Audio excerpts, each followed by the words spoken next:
Hello friends, मैं अंबिका कुमारी और आप देख रहे हैं लेट्स लर्न विथ अंबिका। कैसे हैं आप सभी? उम्मीद है बहुत अच्छे होंगे और आज के प्रैक्टिस करके आप और भी ज़्यादा अच्छे हो जाएंगे।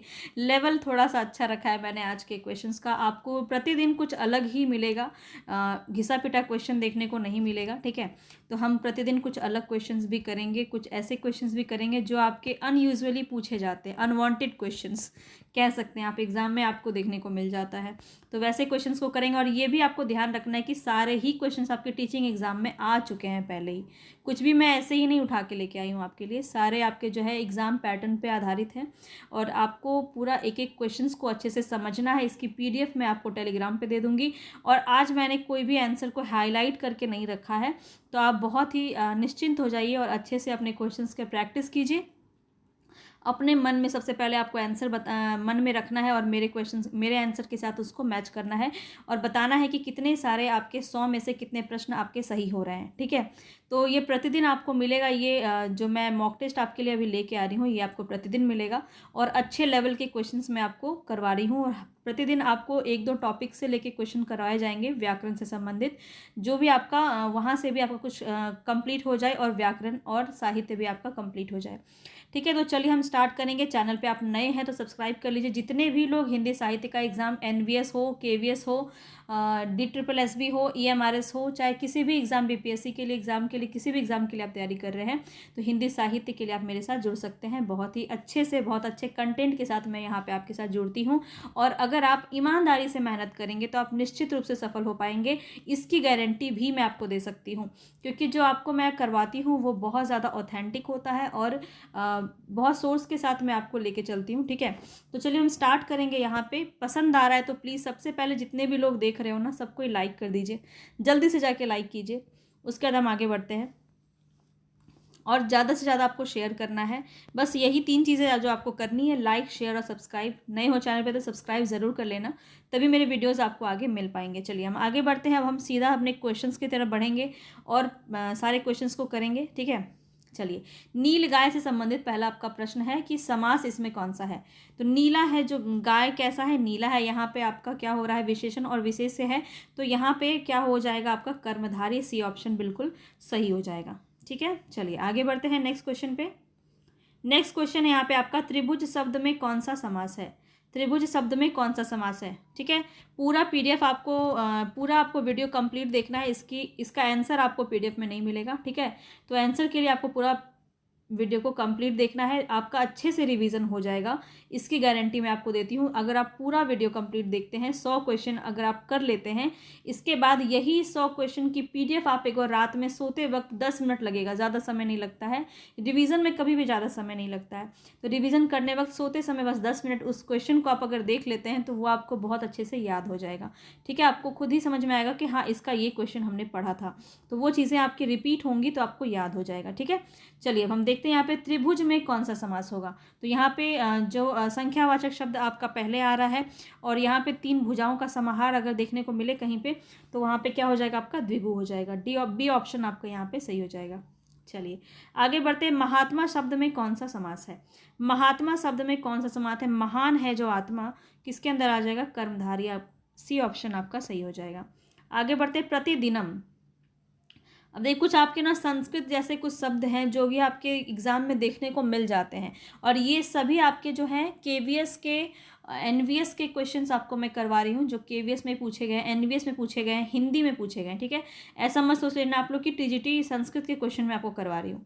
ठीक है, ये सारे आपके हिंदी एग्जाम में पूछे गए हैं, इसलिए मैं आपको ये लेके आई हूँ कि किसी भी प्रकार के अनवांटेड क्वेश्चन को भी आप यहाँ पे अच्छे से क्रैक कर पाएँ। तो प्रतिदिनम शब्द का समास विग्रह यहाँ पे बताना है। राइट ऑप्शन क्या हो जाएगा, तो दिनम दिनम प्रति। दिनम दिनम प्रति बी ऑप्शन आपका बिल्कुल सही हो जाएगा। चलिए अपना आंसर ज़रूर आप मैच करते चलेंगे। बिहार की राजधानी पटना किस बिहारी बोली क्षेत्र में स्थित है, बताएंगे। बिहार की राजधानी पटना किस बिहारी बोली क्षेत्र में स्थित है, तो याद रखेंगे मगही में है आपका। सी ऑप्शन यहाँ पे सही हो जाएगा। ठीक है, मगही जो है, सी ऑप्शन यहाँ पे आपका सही हो जाएगा। खड़ी बोली की पहली रचना बताना है। खड़ी बोली की पहली रचना यहाँ पे कौन सी है। प्रेम सागर, नासिकेतोपाख्यान, ढोला मारूला दोहा, आसी। आसी या फिर आसु आसु कवि भी कहते हैं। ठीक है, तो यहाँ पे कौन सा आपका सही हो जाएगा ये बताना है आपको। तो यहाँ पे 6 नंबर में राइट ऑप्शन है आपका प्रेम सागर। ठीक है, प्रेम सागर किसकी रचना है ये मुझे आप कमेंट बॉक्स में बताएंगे, ये चारों का मुझे बताएंगे। ठीक है, आजगू कवि, ढोला मारदा दोहा, नासिकेतो पाखियान, ये तीनों रचना जो है ये किसकी है। ठीक है, चलिए आगे बढ़ते हैं। पश्चिमी हिंदी के अंतर्गत कौन सी बोली नहीं आती है। तो देखिए आपका कौरवी भी आती है, बुंदेली भी आती है, छत्तीसगढ़ी। छत्तीसगढ़ तो ये आपका राज्य है, ये तो इससे संबंधित ही नहीं है, पर यहाँ बोली से संबंधित प्रश्न है तो आप यहाँ पे कंफ्यूज हो सकते हैं छत्तीसगढ़ और छत्तीसगढ़ी में। तो आपको क्या क्वेश्चन को देखना है। ठीक है, बोली पूछी जा रही है कि यहाँ पे कौन सी बोली नहीं है। तो छत्तीसगढ़ तो वैसे भी कोई बोली का नाम नहीं है, राज्य का नाम है। तो यहाँ पे आप इसको छत्तीसगढ़ी को आंसर टिक करेंगे, ए ऑप्शन आपका सही हो जाएगा। बोली यहाँ पे कौन सी नहीं है, छत्तीसगढ़ी। ठीक है, ठीक है, छत्तीसगढ़ी आपका पूर्वी हिंदी के अंदर आता है, याद रखेंगे। पूर्वी हिंदी के अंदर आपका 3 आता है। ठीक है, अवधी, बघेली और छत्तीसगढ़ी, ये तीनों याद रखेंगे, पूर्वी हिंदी के अंदर आता है। चलिए आगे बढ़ते हैं नेक्स्ट क्वेश्चन पे। पश्चिमी हिंदी की कितनी बोलियां मानी जाती हैं, 3, 5, 4 या 2। तो यहाँ पे राइट ऑप्शन हो जाएगा आपका 5, बी ऑप्शन बिल्कुल सही हो जाएगा। चलिए आगे बढ़ते हैं नेक्स्ट क्वेश्चन पे। नेक्स्ट क्वेश्चन है बनाफरी किसकी उपबोली है। बनाफरी बताएंगे, या ये भी क्वेश्चन आपका जो है एनवीएस में पूछा गया है, पीजीटी में। बनाफरी जो है किसकी उपबोली है, बुंदेली, छत्तीसगढ़ी, बघेली या फिर कन्नौजी। तो यहाँ पे आपका राइट ऑप्शन हो जाएगा, क्या हो जाएगा, बुंदेली। ए ऑप्शन यहाँ पे आपका बिल्कुल सही हो जाएगा। ठीक है, क्वेश्चंस के लेवल कैसे लग रहे हैं, क्वेश्चंस कैसे लग रहे हैं आपको मुझे ज़रूर बताइएगा। ठीक है, और यकीन मानिए अगर आप ये जुड़ते हैं 10-15 दिन मेरे साथ ना, तो बहुत अच्छे से आपकी प्रिपरेशन हो जाएगी, क्योंकि मैं आपको अलग अलग जगह से रिपीटेड क्वेश्चन नहीं होंगे, कोशिश करूँगी कि बहुत अच्छे लेवल के क्वेश्चन आपके लिए लेके आऊँ, और हर प्रकार के प्रश्न जो ईजी भी हों, हार्ड भी हों, हर प्रकार से हम मध्यम प्रकार के प्रश्न भी देखेंगे जो आपके एग्ज़ाम में पूछे जाते हैं। ठीक है, ओवरऑल हमें तो एग्ज़ाम निकालने से मतलब है, तो यहाँ पे आपको उसी प्रकार के प्रश्न देखने को मिलेंगे। तो बुंदेली की उपबोली है बनाफरी। ठीक है, चलिए आगे बढ़ते हैं। सिंधी भाषा का संबंध किससे है। सिंधी भाषा का संबंध किससे है, पैसाची, ब्राचड़, मगही, सौरसैनी। तो देखिए जो यहाँ पे सिंधी भाषा की बात की जा रही है, ये आपको ध्यान रखना है कि पैसाची जो है ये प्राकृत से है, ये भी सिंधी भाषा से संबंधित है, ये कि प्राकृत से है। और ब्राचड़ जो है ये अपभ्रंश से है। ठीक है, ब्राचड़ जो है ये अपभ्रंश से है। तो प्राकृत से तो नया ये है ना, अपभ्रंश है, इसीलिए हम आंसर यहाँ पे बी की तरफ लेके जाएंगे, ब्राचड़। ठीक है, सिंधी भाषा का संबंध ब्राचड़ से भी है और पैसाची से भी है। तो यहाँ पे अगर दोनों दिया हुआ है तब हम ब्राचड़ की तरफ चल जाएंगे। ठीक है, वरना पैसाची भी ऑप्शन आपका अगर आ जाए तो वो भी आपका सही हो जाएगा। तो दोनों ही स्थिति में मैंने आपको बता दिया कि कहाँ से आपका किस प्रकार से प्रश्न पूछा जा सकता है। हो सकता है ऐसे भी प्रश्न आ जाए कि सिंधी भाषा किस अपभ्रंश से संबंधित है, तब तो आपका ब्राचड़ ही होगा। और ये पूछा जाए सिंधी भाषा किस प्राकृत से संबंधित है, तब आपका पैसाची हो जाएगा। ठीक है, ध्यान रखिएगा, जो इम्पॉर्टेंट फैक्ट है ये आपको मैंने बता दिया। हिंदी किस परिवार की भाषा है बताएंगे। हिंदी किस परिवार की भाषा है, भारोपीय। बी ऑप्शन यहाँ पे आपका सही हो जाएगा। नेक्स्ट क्वेश्चन है कौरवी भाषा का उदय किस से हुआ है, पश्चिमी हिंदी, राजस्थानी हिंदी, पूर्वी हिंदी या बिहारी हिंदी। तो यहाँ पे आपका राइट ऑप्शन क्या हो जाएगा, याद रखेंगे, यहाँ पे आपका राइट ऑप्शन हो जाएगा पश्चिमी हिंदी। ठीक है, ए ऑप्शन बिल्कुल सही हो जाएगा। आगे बढ़ते, निम्नलिखित में से कौन देशज शब्द है, जूता, कीमत, हैजा, देहात। तो यहाँ पे बताना है यहाँ पे कौन सा आपका सही हो जाएगा। तो देखिए यहाँ पे जो है देशज शब्द आपका जूता के अंदर आ जाएगा। तो जूता जो है वो देशज शब्द है, याद रखेंगे। कीमत की बात करें और हैजा, ये दोनों ही आपके क्या है, अरबी शब्द हैं। शब्द भेद भी मैंने आपको करवाया है, तो आप जाके देख सकते हैं उसको। और देहात शब्द जो है ये आपका क्या है, फारसी है। ठीक है, आपको कन्फ्यूज़न हो सकता है देहात से, और देहात भी लग रहा होगा सुन के कि देशज शब्द है, लेकिन ये देहात आपका फारसी शब्द है। ठीक है, और जूता जो है ये आपका देशज शब्द के अंदर आएगा। जूता हो गया, लाठी, जूता, धोती, ये सारे जो शब्द होते हैं ये आपके देशज के अंदर आ जाते हैं। चलिए अब बताएंगे निम्नलिखित में से कौन मूर्धन्य ध्वनि नहीं है। तो मूर्धन्य ध्वनि आपको पता है ट वर्ग आपका आता है, तो ट, ठ, ड ये तीनों ही आपके मूर्धन्य है। अब यहाँ पे क्या है, अंतर क्या है, यहाँ पे बिंदी लगा हुआ है। तो ये जब हम किसी शब्द में प्रयोग करते हैं तब हम यहाँ पे बिंदी का प्रयोग करते हैं। मुख्यतः अगर आप देखें, आप अगर पढ़ते हैं जब भी, जब आप वर्ण या व्यंजन पढ़ते हैं तो वहाँ पे आपका ये ड होता है, ये ढ होता है, ये वाला ढ नहीं होता है, बिंदी नहीं होता है, तो यहाँ पे डी ऑप्शन आपका सही हो जाएगा। ठीक है, तो ये आपका मूर्धन्य ध्वनि नहीं है क्योंकि इसमें बिंदी लगा हुआ है नीचे, तो ये आपका मूर्धन्य ध्वनि के अंदर नहीं आएगा। इंपॉर्टेंट है, ध्यान रखेंगे। नेक्स्ट क्वेश्चन है, निम्न में से कौन एक अल्प प्राण ध्वनि है? अल्प प्राण ध्वनि आप सभी को पता है 1, 3 और 5वां वर्ग जो होता है वो आपका अल्प प्राण के अंदर आता है। तो आप सीधा देख के बता सकते हैं कि एक ऑप्शन आपका बिल्कुल सही है, ए। ठीक है, क जो है वो आपका पहला वर्ग के अंदर आता है, क वर्ग के अंदर ये पहला ही आपका क हो जाता है जो कि अल्प ध्वनि के अंदर आता है। चलिए आगे बढ़ते हैं। देवनागरी लिपि का विकास किससे हुआ? देवनागरी लिपि का विकास किससे हुआ? खरोष्ठी लिपि, ब्राह्मी लिपि, कीलक्षर लिपि या फिर हेरीग्लिफिक लिपि? बताएंगे यहाँ पे कौन सा सही हो जाएगा। तो सभी को पता है, बचपन से पढ़ते हुए आ रहे हैं, तो यहाँ पे राइट ऑप्शन है ब्राह्मी लिपि। ठीक है, बी ऑप्शन। चलिए, देवनागरी लिपि में स्वर्ण वर्णों की संख्या कितनी है? देवनागरी लिपि में स्वर वर्णों की संख्या कितनी है? हमेशा से पढ़ते आ रहे हैं, 11 है। ठीक है, चलिए, देवनागरी लिपि मूलतः क्या है? देवनागरी लिपि मूलतः क्या है? वर्णात्मक है, अक्षरात्मक है, चित्रात्मक है या प्रतीकात्मक है? तो ये क्या है आपका? अक्षरात्मक है, बी ऑप्शन सही हो जाएगा। उम्मीद है मेरे बताने से पहले आप आंसर कर दे रहेंगे। देवनागरी लिपि के विषय में क्या सत्य नहीं है? नहीं बताना है आपको। यह दाएं से बाएं तरफ लिखी जाती है, इसकी उत्पत्ति नागर ब्राह्मणों से मानी जाती है, यह वर्णात्मक लिपि है, इसमें सिरोरेखा का प्रयोग किया जाता है। तो ये तो आपके तीनों ही सही है यहाँ पे। ठीक है, लेकिन यहाँ पे ए ऑप्शन आपका गलत हो जाएगा। तो हम तो है यहाँ पे बाएं से दाएं और लिखते हैं, ना कि हम दाएं से बाएं और लिखते हैं। ठीक है, तो सीधा सीधा क्वेश्चन था, यहाँ पे इजी क्वेश्चन था।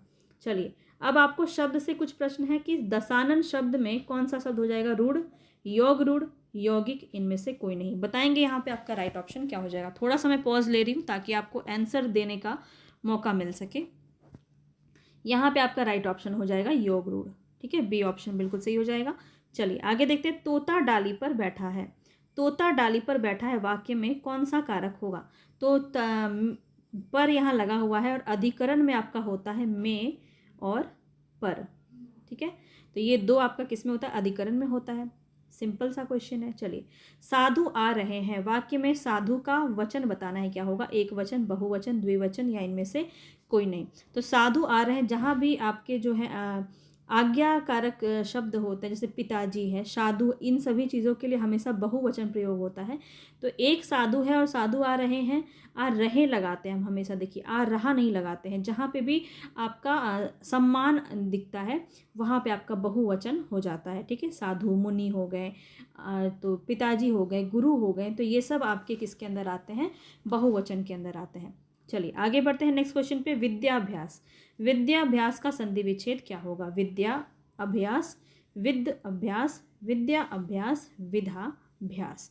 तो यहाँ पे आपका राइट ऑप्शन हो जाएगा ऑप्शन सी, विद्याधन अभ्यास। चलिए, कौन सा संधि है ये मुझे आप कमेंट बॉक्स में बताइए।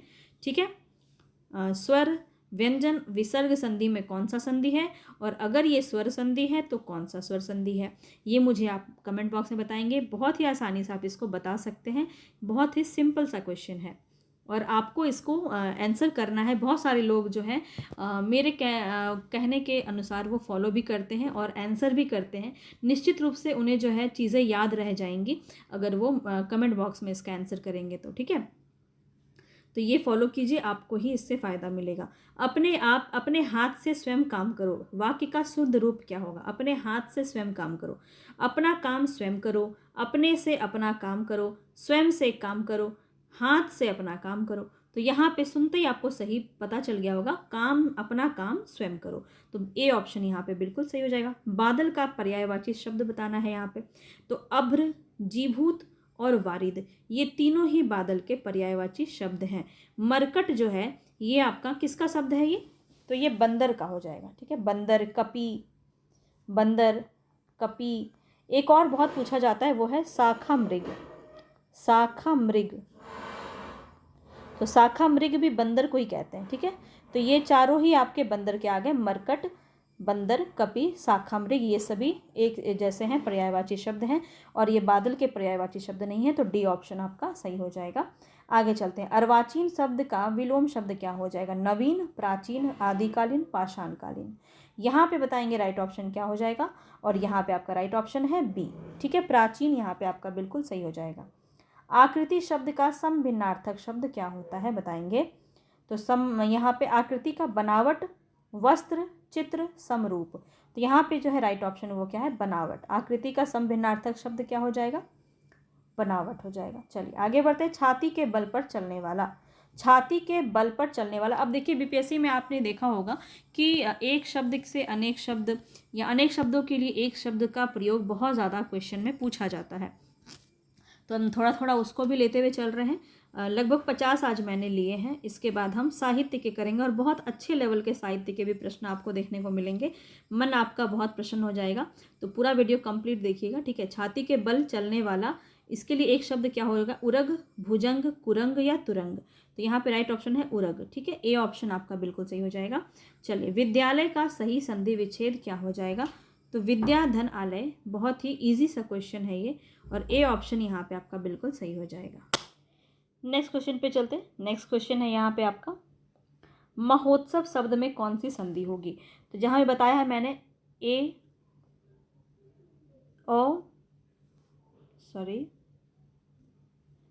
ओ और अर, ये आपका किसके अंदर आता है, ये मैं आपको बहुत अच्छे से बताई हूँ, गुण संधि के अंदर आता है। बी ऑप्शन आपका सही हो जाएगा।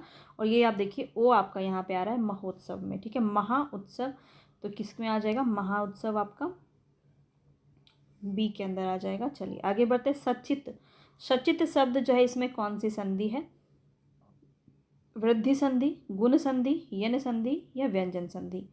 तो यहाँ पे आपका बताएंगे कौन सा सही हो जाएगा। तो सत्य धन चित से ये बनता है आपका, और यहाँ पे राइट ऑप्शन हो जाएगा आपका व्यंजन, डी ऑप्शन आपका सही हो जाएगा। चलिए आगे बढ़ते हैं। गृहम गच्छति, गृहम गच्छति शब्द का संधि विच्छेद क्या होगा, यहाँ पे बताएंगे आपको। कुछ आपके लकार से प्रश्न भी पूछे जाते हैं, जिसको मैं बोल रही थी अनवांटेड प्रश्न, तो वो भी हम करेंगे बहुत अच्छे से, ठीक है। तो गृहम गच्छति शब्द का संधि विच्छेद यहाँ पे आपको बताना है। गृहम गच्छति, गृह गच्छति, गृह गच्छति या फिर गृह आगच्छति। तो कौन सा यहाँ पे सही हो जाएगा आपको बताना है। तो यहाँ पे आपका राइट ऑप्शन क्या हो जाएगा, गृहम गच्छति, ठीक है। ए ऑप्शन सही हो जाएगा। चलिए बरस पड़ना, बरस पड़ना मुहावरे का सही अर्थ क्या है। बहुत ही विविधता वाले प्रश्न मैंने लिए हैं, बहुत सारे क्वेश्चन आपको यहाँ पे देखने को मिल रहे होंगे और आपको मज़ा भी आ रहा होगा। तो पसंद आ रहा है तो लाइक ज़रूर कर दीजिएगा। आपके लाइक करने से मुझे मोटिवेशन मिलती है और फिर मैं आपके लिए दुगनी मेहनत करती हूँ, ठीक है। तो इसलिए ये बूस्ट करता है मुझे, तो ज़रूर इसके लिए आप लाइक कर दें, शेयर कर दें ज़्यादा से ज़्यादा लोगों तक। अब बरस पड़ना जो है यहाँ पे क्या हो जाएगा, अत्यधिक क्रोधित होना। ए ऑप्शन बिल्कुल सही हो जाएगा। चलिए छठी का दूध याद आना, छठी का दूध याद आना मतलब बुरा हाल होना, पराजित होना, बचपन की याद करना या फिर भूख लगना। कौन सा आपका यहाँ पे सही हो जाएगा, 34 नंबर में राइट ऑप्शन हो जाएगा बुरा हाल होना, ए ऑप्शन। निम्न में से कौन सा शब्द स्त्रीलिंग है, बताएंगे निम्न में से कौन सा शब्द यहाँ पे स्त्रीलिंग है। चना, अरहर, बाजरा या उड़द। अब देखिए जो अनाजों के जो नाम होते हैं, अनाजों के नाम जो होते हैं वो स्त्रीलिंग होते हैं, आपको पता होना चाहिए। अनाजों के जो नाम होते हैं वो आपके क्या होते हैं, स्त्रीलिंग होते हैं, ठीक है। जैसे जैसे मान लीजिए तिल हो गया, मटर हो गया, बाजरा हो गया, चना हो गया, है ना, ये सारे आपके, गेहूं हो गए, चावल हो गए, गेहूं, चावल, ठीक है। गेहूं हो गया, चावल हो गया, जैसे जौ हो गया, उड़द हो गया, ठीक है। और अपवाद में अगर हम बात करें, अपवाद से प्रश्न बहुत आता है, तो अपवाद में जो दाल होता है ना, दाल जो है ये अपवाद है आपका। दाल आपका पुल्लिंग के अंदर चला जाता है, ये अपवाद है। अनाज है ये भी, लेकिन आपका ये अपवाद है। तो यहाँ पे देखिए क्वेश्चन आपका वैसे होना चाहिए, गलत क्वेश्चन दिया है, मैं आपको करेक्ट कर देती हूँ। स्त्रीलिंग कौन नहीं है, नहीं बताना होगा आपको, क्योंकि देखिए ये भी आपका जो है स्त्रीलिंग है, ये भी स्त्रीलिंग है और ये भी स्त्रीलिंग है। अरहर जो है बी ऑप्शन यहाँ पे आपका सही हो जाएगा। अरहर शब्द आपका पुल्लिंग हो जाएगा और ये क्या है, दाल है और ये अपवाद के अंदर आता है। तो लिंग संबंधी जब आप बहुत अच्छे से आपने ये चीज़ को पढ़ा होगा, तो अनाज जो होता है वो आपका स्त्रीलिंग होता है और दाल जो होता है वो आपका पुल्लिंग होता है। रामेण शब्द में कौन सी विभक्ति है? प्रथम, द्वितीया, तृतीया, पंचमी। तो यही सब क्वेश्चन है जो कुछ आपके बहुत ज़्यादा इंपॉर्टेंट, और ये सब भी मैं आपके हिंदी एग्जाम से लेके आई हूँ, ठीक है। ऐसा नहीं है कि मैं आपके लिए संस्कृत के क्वेश्चन उठा के लाई हूँ, ये सारे एग्जाम में आपके पूछे जाते हैं। तो बताएंगे रामेण शब्द जो है ये आपका क्या हो जाएगा यहाँ पे? प्रथम, द्वितीय, तृतीया या पंचमी। तो यहाँ पे आपका राइट ऑप्शन क्या हो जाएगा? तृतीया के अंदर हो जाएगा ये, ठीक है। तृतीया के अंदर हो जाएगा, ध्यान रखेंगे। तृतीया एक वचन के अंदर ये आएगा, सी ऑप्शन सही हो जाएगा। मालविकाग्नि मित्र, मालविकाग्नि मित्र नाटक जो है ये किस लेखक का है? बताएंगे कि कालिदास का, भवभूति का, भास का, भारवी का। किसका है मालविकाग्नि मित्र? काफ़ी इंपॉर्टेंट क्वेश्चन है ये, और यहाँ से क्वेश्चन आपके पूछ लिए जाएंगे। तो प्रत्येक प्रकार के प्रश्न हम करेंगे, और यहाँ पे राइट ऑप्शन हो जाएगा कालिदास, ठीक है। कालिदास की रचना है मालविकाग्नि मित्र। आपने अभिज्ञान शाकुंतलम तो बहुत सुना होगा, मगर ये बहुत कम आपने सुना होगा मालविकाग्नि मित्र। तो ये काफ़ी पूछा भी जाता है, अब जो है अभी के पैटर्न में 1-2 एग्जाम में मैंने देखा है, तो यहाँ से क्वेश्चन आ रहा है। इनमें से कौन सी रचना कालिदास की नहीं है? अब देखिए, अभिज्ञान शाकुंतलम सब जानते हैं, मालविकाग्नि मित्रम अभी हमने बताया, और विक्रमो वर्षीय ये भी आपका कालिदास की ही रचना है। राइट ऑप्शन क्या हो जाएगा? प्रतिभा नाटकम। प्रतिभा नाटकम डी ऑप्शन बिल्कुल सही है, ये जो है कालिदास की रचना नहीं है। आगे देखिए, मालती माधव रचना के लेखक का नाम बताना है। मालती माधव रचना के लेखक कौन हो जाएंगे? भवभूति, कालिदास, भास, श्रीहर्ष। तो बताएंगे यहाँ पे मालती माधव की रचना कौन हो जाएंगे? तो यहाँ पे आपको याद रखना है श्रीहर्ष जो है 39 नंबर में राइट ऑप्शन आपका डी हो जाएगा। नहीं, श्रीहर्ष का नहीं है, गलत बता रही हूँ मैं क्या, एक मिनट। मालती माधव जो रचना है ये भवभूति की रचना है, ठीक है। यहाँ पे ए ऑप्शन आपका सही हो जाएगा। चलिए आगे बढ़ते हैं। नेक्स्ट क्वेश्चन है, कौन सी रचना भारवी की है? अभिज्ञान शाकुंतलम नहीं है, रघुवंश महाकाव्यम, दश कुमार चरितम या फिर किरातार्जुनीयम, ये बताएंगे आप इसमें से भारवी की रचना कौन सी होगी? तो यहाँ पे याद रखेंगे कि डी ऑप्शन आपका सही हो जाएगा। किरातार्जुनीयम जो है ये भारवी की रचना है, ठीक है। और अन्य जो है ये किसकी रचना है, ये मुझे आप कमेंट बॉक्स में बता सकते हैं। इसको नहीं जानते हैं तो सर्च कीजिए, आपको याद हो जाएगा अच्छे से, ठीक है। और करके मुझे कमेंट बॉक्स में ज़रूर बता दीजिएगा। चलिए अब आगे बढ़ते हैं। शिशुपाल वध जो लेखक, शिशुपाल वध के लेखक कौन है बताना है। माघ, कालिदास, हर्ष और भास। बताएंगे यहाँ पे राइट ऑप्शन क्या हो जाएगा, और यहाँ पे माघ जो है ये बिल्कुल सही हो जाएगा, ठीक है। माघ जो है शिशुपाल वध इनका रचना है, माघ का। चलिए, इनमें से कौन सी रचना दंडी की है? 10 कुमार चरित, शिवराज विजय, मेघदूत, हर्षचरित। बताएंगे दंडी की रचना इसमें से कौन सी होगी, और यहाँ पे राइट ऑप्शन हो जाएगा 10 कुमार चरित, ठीक है। ए ऑप्शन आपका बिल्कुल सही है। चलिए आगे बढ़ते हैं नेक्स्ट क्वेश्चन पे। नैषधीय चरित, नैषधीय चरित जो रचना है ये किस लेखक के द्वारा लिखा गया? श्रीहर्ष, दंडी, भास या भवभूति। यहाँ पे आपका राइट ऑप्शन क्या हो जाएगा? तो यहाँ पे श्रीहर्ष हो जाएगा राइट ऑप्शन, ठीक है। नैषधीय चरित रचना जो है 50 तक ही आपको कुछ इस प्रकार के प्रश्न ही मिलेंगे, ज़्यादा चिंता मत कीजिए। अभी हम हिंदी साहित्य के क्वेश्चन भी करेंगे बहुत अच्छे से। यहाँ पे कुछ आपके इस प्रकार के प्रश्न भी जो है पूछे जाते हैं, और ये ज़्यादा नहीं आपके NVS में पूछे गए हैं, KVS में पूछे गए हैं, और कुछ क्वेश्चन इसमें से आपके DSSS से मैंने लिए हैं, ठीक है। सरिते जो शब्द है ये शब्द रूप कौन सी विभक्ति है? प्रथमा, द्वितीया, तृतीया या चतुर्थी। बताएंगे सरिते, सरिते जो है ये आपका किससे लिया गया है? 44 नंबर का राइट ऑप्शन क्या हो जाएगा? चतुर्थी। ये चतुर्थ रूप में है आपका, ठीक है, सरिते। तो ये विभक्ति आपका चतुर्थी एक वचन के अंदर आ जाएगा, ठीक है। चलिए, जगतः, जगतः शब्द में कौन सा वचन है? एक वचन, द्विवचन, बहुवचन, सभी सही है। तो कौन सा यहाँ पे सही हो जाएगा? तो जगतः क्या है आपका? एक वचन है, ठीक है। और इसका बहुवचन क्या हो जाता है? जगत्सु। जगत्सु जो है इसका बहुवचन बन जाता है, ध्यान में रखेंगे। चलिए आगे बढ़ते हैं। 50 तक ही है इस प्रकार के प्रश्न, ज़्यादा चिंता नहीं करें। तिष्ठी, जो आपको आता है वो करने में क्या मज़ा है, जो नहीं आता है वो आपको पता होना चाहिए, जिससे आपके ही ज्ञान में वृद्धि हो। और यहाँ बताएंगे तिष्ठा बोलने में भी प्रॉब्लम आ रहा है। तिष्ठति धातु रूप में कौन सा लकार है? लट लकार, लोट लकार, लंग लकार या फिर विधि लंग। तो यहाँ पे बताएंगे कौन सा सही हो जाएगा। 46 नंबर में राइट ऑप्शन है आपका लट लकार। ठीक है, लट लकार जो है ये प्रथम पुरुष एक वचन में आता है, ध्यान रखेंगे। ये भी आपका क्वेश्चन बहुत ज़्यादा पूछा गया है, ये तीन बार ये क्वेश्चन मैंने देखा है एग्जाम में, इसलिए ये इंपॉर्टेंट लगा मुझे। ठीक है, तो ये जो है आपका प्रथम पुरुष एक वचन के अंदर आता है, ये भी आपको ध्यान रखना है। चलिए, अपीबत जो है ये धातु रूप में कौन सा लकार है? लड़ लकार, लट लकार, लोट लकार या लृट लकार।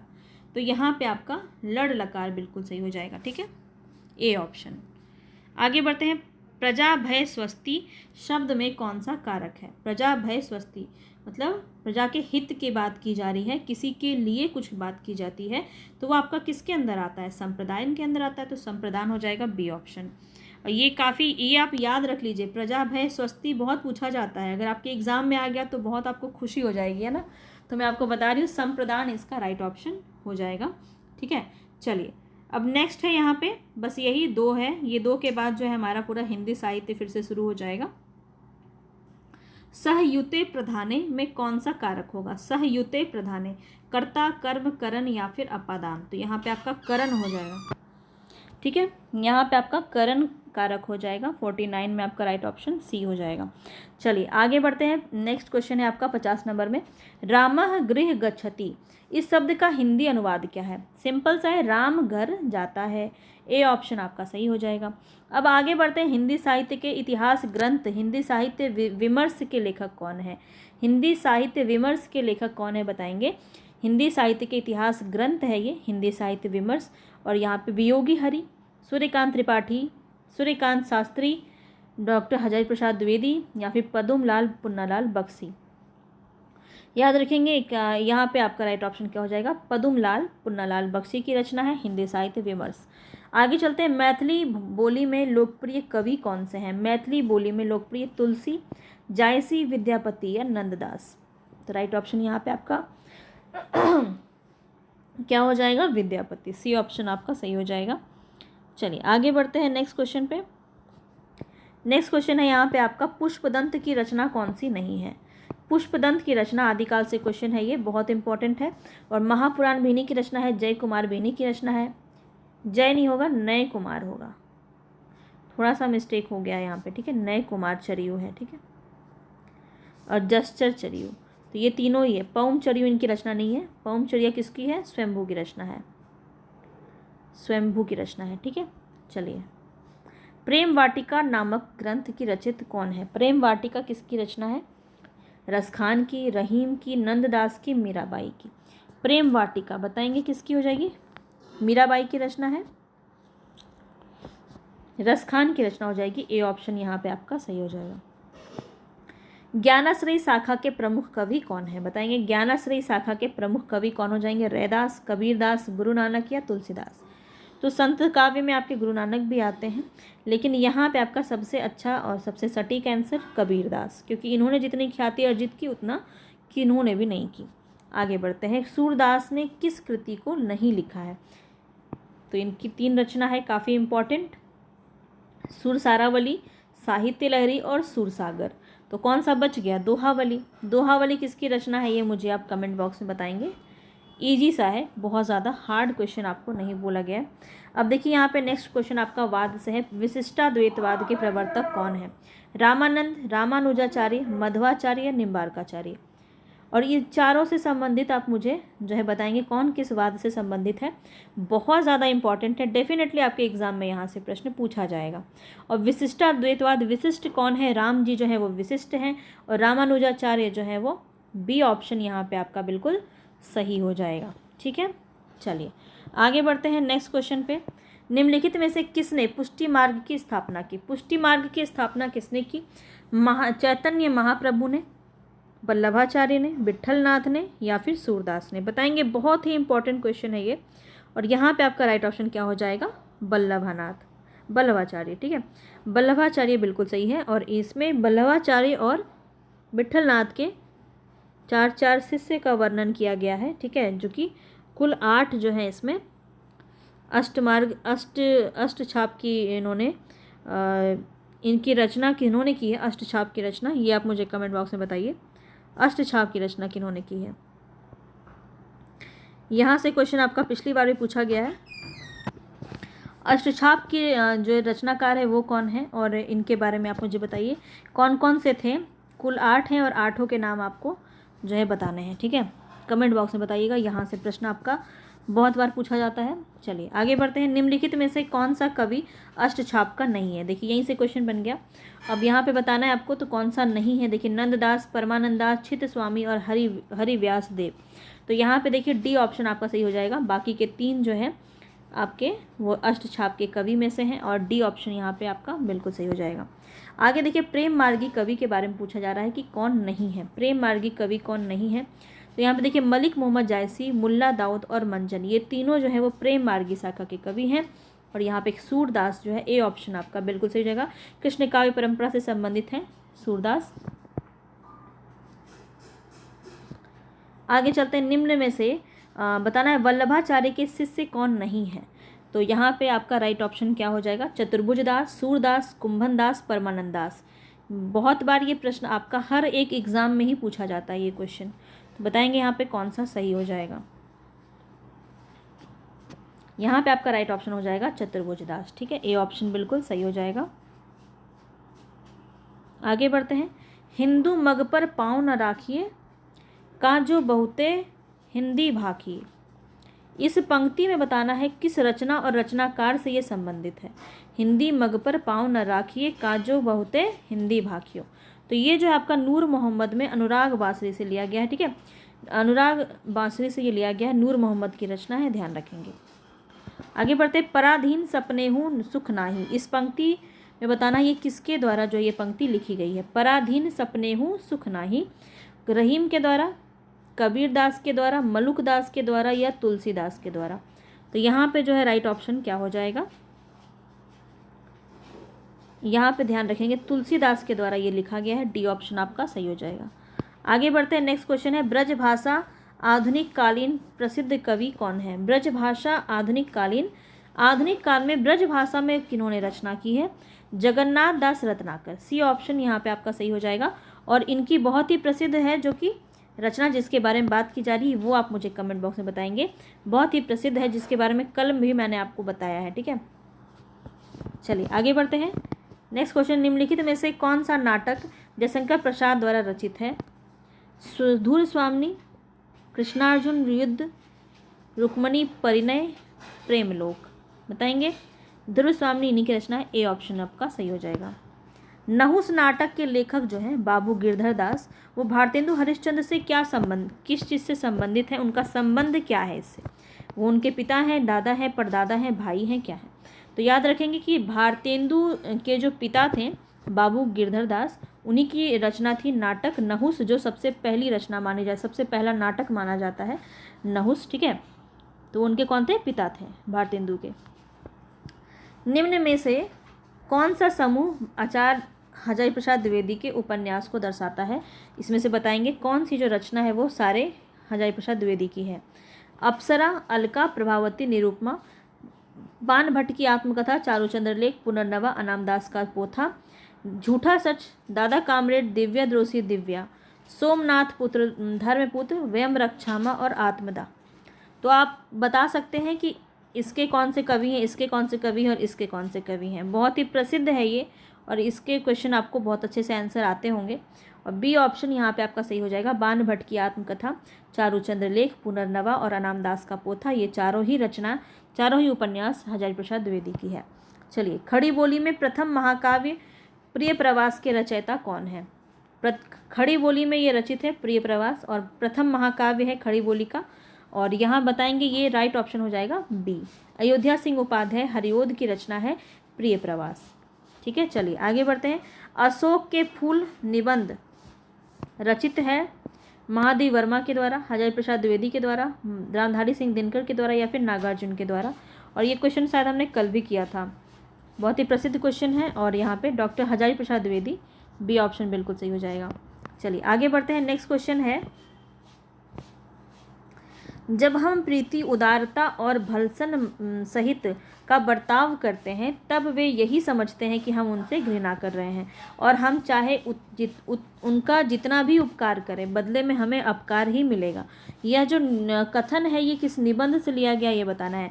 घृणा, लोभ, प्रीति और लोभ, ईर्ष्या, तू न रह गई मेरे मन से, तू न गई मेरे मन से, और मित्रता।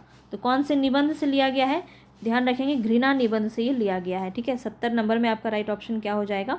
घृणा निबंध से ये लिया गया है। ठीक है, और घृणा किसका निबंध है ये मुझे आप बताएंगे कमेंट बॉक्स में।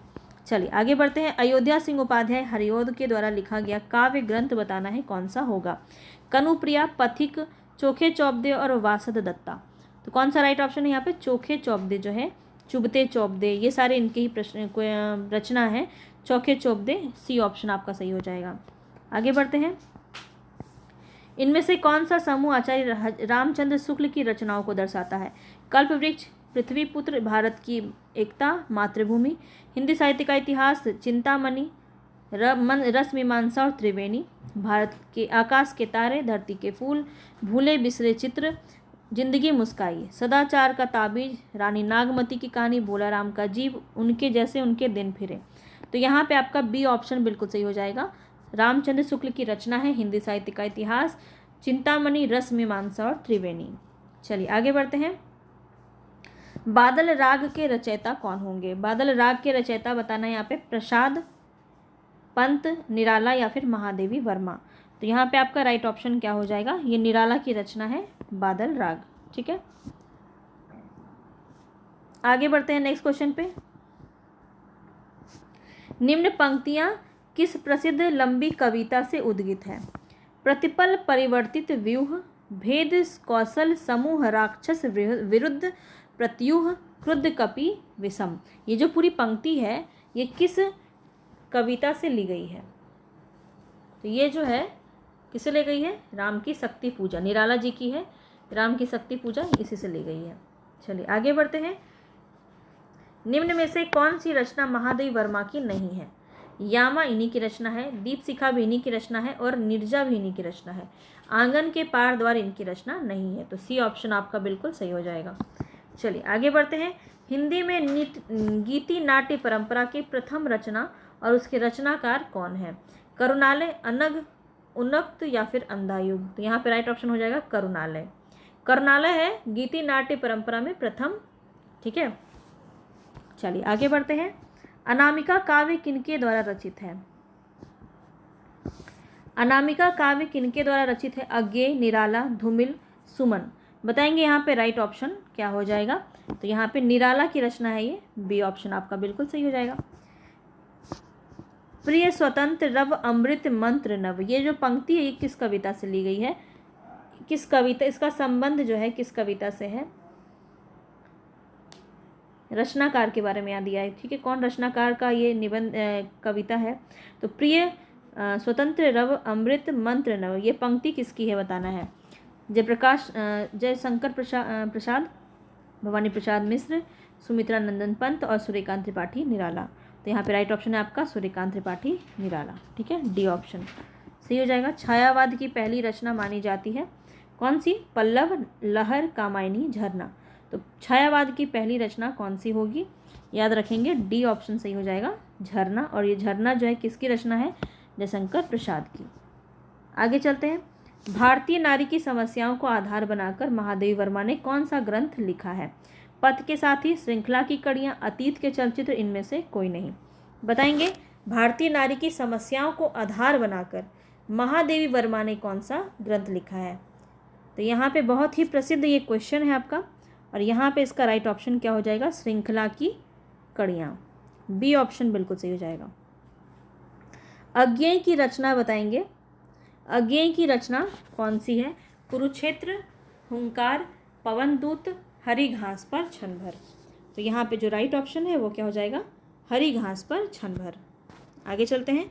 सबसे बड़ा सिपाहिया, इसके रचनाकार कौन है? सबसे बड़ा सिपाहिया, वीरेंद्र जैन, वीरेंद्र कुमार, मिथिलेश्वर या गोविंद मिश्र।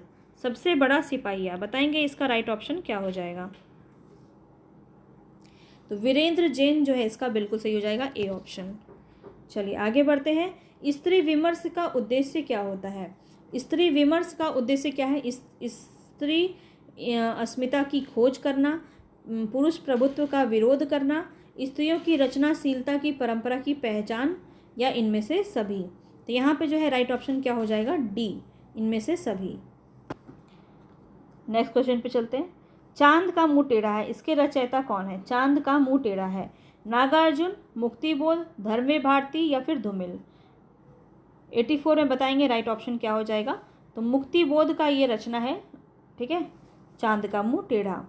चलिए, अज्ञेय की असाध्य वीणा किस प्रकार की काव्यकृति है? अज्ञेय की असाध्य वीणा किस प्रकार की काव्यकृति है? खंड काव्य, प्रबंध काव्य, महाकाव्य या प्रलंब काव्य? प्रलंब काव्य को ही लंबी कविता भी कहते हैं, ठीक है, लंबी कविता। याद रखेंगे, डी ऑप्शन यहाँ पे सही हो जाएगा। आगे चलते, 1954 में प्रकाशित नई कविता पत्रिका के संपादक कौन है? नई कविता 1954 में, ये भी आपको ध्यान रखना है। अज्ञेय, धर्मवीर भारती, श्री नरेश मेहता, जगदीश गुप्त। बताएंगे राइट ऑप्शन यहाँ पे क्या हो जाएगा। तो डी ऑप्शन आपका सही हो जाएगा, जगदीश गुप्त। आगे चलते हैं, केदारनाथ सिंह किस सप्तक के संकलन कवि हैं? तो केदारनाथ सिंह, यहाँ पे बताना है आपको, कल सप्तक के सभी कवियों के बारे में मैंने आपको बताया है। केदारनाथ सिंह किस सप्तक के कवि हैं? बताएंगे यहाँ पे, तार सप्तक, दूसरा तार सप्तक या फिर तीसरा सप्तक या चौथा सप्तक? तो यहाँ पे कौन सा राइट ऑप्शन हो जाएगा? तो ये तीसरे सप्तक से संबंधित है केदारनाथ सिंह, ठीक है, सी ऑप्शन आपका सही हो जाएगा। तार सप्तक को ज़रूर याद कर लीजिएगा, सप्तक से क्वेश्चन आपका एक ज़रूर पूछा जाएगा। पिछली बार भी पूछा गया, TRE 3 में भी पूछा गया था। अज्ञेय का पूरा नाम क्या है? राय कृष्णदास, कन्हैया लाल, सच्चिदानंद हीरानंद वात्सायन, हरिशंकर परसाई? तो सभी को पता है, सी ऑप्शन यहाँ पे सही हो जाएगा। उत्तर कबीर पर व्यास सम्मान पाने वाले रचनाकार कौन है? उत्तर कबीर किसकी रचना है? बताएंगे। व्यास सम्मान इसमें मिला है उनको, कुंवर नारायण, केदारनाथ सिंह, रामविलास शर्मा या फिर भवानी प्रसाद मिश्र? तो यहाँ पे राइट ऑप्शन क्या हो जाएगा? केदारनाथ सिंह, ठीक है, बी ऑप्शन यहाँ पे सही हो जाएगा। आगे बढ़ते हैं, डॉक्टर संपूर्णानंद की रचना का नाम बताना है। डॉक्टर संपूर्णानंद की रचना का नाम क्या है? हिंदी भाषा की उत्पत्ति, आचरण की सभ्यता, गेहूं बनाम गुलाब या भाषा की शक्ति? तो यहाँ पे राइट ऑप्शन हो जाएगा भाषा की शक्ति, डी ऑप्शन बिल्कुल सही हो जाएगा। आगे बढ़ते हैं, शहर में कोई किसी की जाति नहीं पूछता, शहर के लोगों की जाति का क्या ठिकाना है, लेकिन गांव में तो बिना जाति के आपका पानी नहीं चल सकता। यह जो कथन है यह किस रचना से लिया गया है? यह आपका परती परिकथा से, रतिनाथ की चाची, बलचनमा या फिर मैला आंचल? तो यहाँ पे बहुत ही प्रसिद्ध ये पंक्ति है, पता है सबको, मैला आंचल फणीश्वरनाथ रेणु की रचना है और मैला आंचल से ही लिया गया है ये पंक्ति। चलिए आगे बढ़ते हैं, नेक्स्ट क्वेश्चन है, विष्णुकांत शास्त्री की प्रसिद्ध गद्य काव्य कृति का नाम क्या है? पूजा, शुभ्रा, कुछ चंदन की कुछ कपूर, दोपहरिया के फूल? तो यहाँ पे जो राइट ऑप्शन है विष्णुकांत शास्त्री की प्रसिद्ध गद्य काव्य कृति वो है कुछ चंदन की कुछ कपूर, ठीक है। तो यहाँ पे 92 में आपका राइट ऑप्शन क्या हो जाएगा? Option C. वियोगी हरि का वास्तविक नाम क्या था? 93 नंबर में पहुँच चुके हैं हम लोग और बताएंगे यहाँ वियोगी हरि का वास्तविक नाम क्या था? हरिहर प्रसाद, हरि प्रसाद, राम प्रसाद या इनमें से कोई नहीं? तो यहाँ पे समझ लीजिए, अच्छे से याद रखिए, हरि प्रसाद द्विवेदी नाम इनका था, ठीक है। तो हरि प्रसाद यहाँ पे बी ऑप्शन बिल्कुल सही हो जाएगा। चलिए आगे बढ़ते हैं नेक्स्ट क्वेश्चन पे।